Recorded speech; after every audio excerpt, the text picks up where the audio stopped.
नमस्कार मंडळी, आज आपण पाहणार आहोत आपल्या कोकणात साजरी होणारी नागपंचमी। नागपंचमी हा श्रावण महिन्यात येणारा पहिला सण आहे। आपल्या प्राचीन संस्कृतीत नागांना पूजले जाते। कोकणात नागपंचमी दिवशी मातीचे नाग घडवले जातात।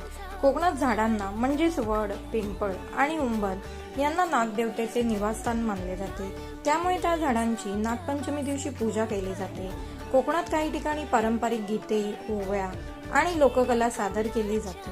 गावकरी आपापसात एकत्र येऊन हा सण साजरा करतात। तुम्हाला कधीतरी असा प्रश्न पडलाच असेल की नागपंचमी का साजरी केली जाते?